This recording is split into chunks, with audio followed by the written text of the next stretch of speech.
मनरेगा कर्मियों के लिए फरवरी का महीना काफ़ी ज़्यादा खास होने वाला है, क्योंकि 23, 24 और 25 फरवरी को ये कर्मचारी धरना प्रदर्शन करेंगे राजधानी दिल्ली के जंतर मंतर पर, जिसमें हजारों की संख्या में मनरेगा कर्मी वहां पर पहुंचेंगे और अपनी समस्याओं को लेकर अपनी आवाज को बुलंद करेंगे। ऐसे में देखने को मिला कर्मचारियों में काफ़ी ज़्यादा रोष है, क्योंकि कर्मचारी लंबे समय से अपनी समस्याओं को लेकर शासन प्रशासन को पत्राचार कर रहे हैं, उनसे अपील कर रहे हैं, लेकिन फिर भी शासन प्रशासन है कि बिल्कुल भी अनसुना कर रही इन सारी समस्याओं को। ऐसे में अखिल भारतीय संगठन ने ये रणनीति बनाई है कि एक धरना प्रदर्शन किया जाएगा, जिसमें काफी ज्यादा संख्या में कर्मचारी पहुंचेंगे दिल्ली में और अपनी आवाज को उठाएंगे। इस विषय पर अटल टीवी की टीम ने बातचीत की राष्ट्रीय महासचिव चिदानंद कश्यप से, तो उनका साफ तौर पर यह कहना था कि 23, 24 और 25 को एक व्यापक धरना प्रदर्शन दिल्ली में करना है और इसी के साथ जो जिला स्तर के और ब्लॉक स्तर के कार्यक्रम थे वो भी होने हैं। वो 23, 24 और 25 फरवरी के पहले होने, लेकिन ये जो कार्यक्रम है एक संयुक्त रूप से किया जाना है। इस वजह से इसमें और भी संगठन जुड़ेंगे, जिस वजह से लिखित कार्य अभी किया जा रहा है और जैसे वो सारा कार्य पूरा होगा तुरंत ही जिला स्तर और ब्लॉक स्तर के भी कार्यक्रम शुरू कर दिए जाएंगे, जिसमें सभी जो मनरेगा कर्मी है वो बढ़ चढ़कर अपना हिस्सा लेंगे और अपनी आवाज को उठाएंगे, क्योंकि ये किसी एक कर्मचारी की लड़ाई नहीं, बल्कि ये सभी ग्राम रोजगार सेवकों की, मनरेगा कर्मियों की लड़ाई है, जिसमें सब एक दूसरे का साथ देते हुए अपनी आवाज को उठाएंगे, शासन प्रशासन को हिलाने का प्रयास करेंगे। और इस बार इनका साफ तौर पर कहना है कि ये धरना प्रदर्शन तब तक नहीं बंद किया जाएगा जब तक इनकी समस्याओं का हल नहीं कर दिया जाता है। इस विषय पर ज्यादा जानकारी देते हुए राष्ट्रीय महासचिव चिदानंद कश्यप ने क्या कुछ कहा, आप भी सुनिए।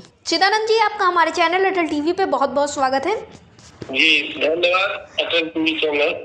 चिदानंद जी, जैसा कि देखने को मिला मनरेगा कर्मियों की जो समस्याएं हैं वो बढ़ती जा रही हैं, इनका शोषण लगातार हो रहा है, लेकिन फिर भी शासन प्रशासन इन सारी चीज़ों का संज्ञान नहीं ले रहा है। ऐसे में देखने को मिला कि आपके संगठन ने ये रणनीति बनाई कि इसका विरोध किया जाएगा, तो ऐसे में क्या कुछ तैयारियां चल रही, किस तरह से आप लोग कार्यक्रम को कर रहे हैं? जी बिल्कुल, आपके टीवी चैनल के माध्यम से एवं अन्य मीडिया के माध्यम से, पत्राचार के माध्यम से सरकार तक अपनी बात को लगातार हम लोग शांतिपूर्वक लोकतांत्रिक तरीके से अनवरत पहुंचाने का कार्य कर रहे हैं, लेकिन सरकार इसका कोई संज्ञान तक लेना उचित नहीं समझती है। जैसे लगता है कि जो मनरेगा कर्मचारी हैं ये बिल्कुल सबसे निम्न दर्जा के शोषित पीड़ित गुलामों की तरह रहने वाले कर्मचारी जी, ये बहुत दुर्भाग्यपूर्ण है। जी चिदानंद जी, जैसा कि आपने बताया था कि आपके द्वारा कार्यक्रम किए जाएंगे हर ब्लॉक स्तर पर, जिला स्तर पर, इसी के साथ एक कार्यक्रम किया जाएगा दिल्ली में, तो उसके लिए क्या कुछ जानकारियां, क्या कुछ नए अपडेट्स हैं? हाँ, वो 23, 24 और 25 फरवरी 2025 को दिल्ली जंतर मंतर पर पूरे देश के लाखों की संख्या में मनरेगा कर्मी अपना जो है उपस्थिति दर्ज कराने की तैयारी में लगे हुए हैं जी। और इसके माध्यम से केंद्र सरकार, जिसके द्वारा 100% मनरेगा का खर्च वहन किया जाता है जी। और वो क्रियान्वयन के नाम पर राज्यों पर छोड़ देती है जी। तो राज्य और केंद्र दोनों की जिम्मेवारी बनती है कि मनरेगा कर्मियों की वर्षों की समस्याओं को दूर करें, और समस्या कुछ नहीं है जी। जो कर्मचारी सरकारी काम को वर्षों से कर रहे हैं उनको उनका हक, वेतनमान और सेवा नियमितीकरण मिलना चाहिए, मात्र इतना ही मांग मनरेगा कर्मचारियों की है जी। और उसको भी सरकार न सुनने के लिए तैयार है, बिल्कुल कुंभकर्ण की मुद्रा में जो है पड़ी हुई है जी।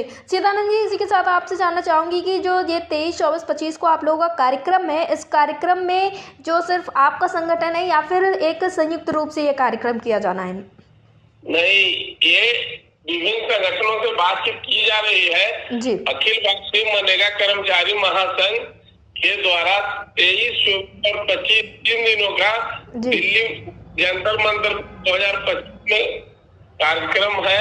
व्यापक स्तर विभिन्न संगठनों के द्वारा भी इसका समर्थन मिल रहा है। यही कारण है कि अभी सभी इस संगठनों के द्वारा जो है लिखित सहमति लेने का काम चल रहा है, जिसके कारण ग्राउंड लेवल पर जो ब्लॉक और जिला स्तर पर कार्यक्रम होने हैं उसकी जो है तिथि निर्धारित में थोड़ा हो रही है जी। चिदानंद जी, अटल टीवी से जुड़ने के लिए धन्यवाद। जी बहुत बहुत धन्यवाद, शुक्रिया आपका।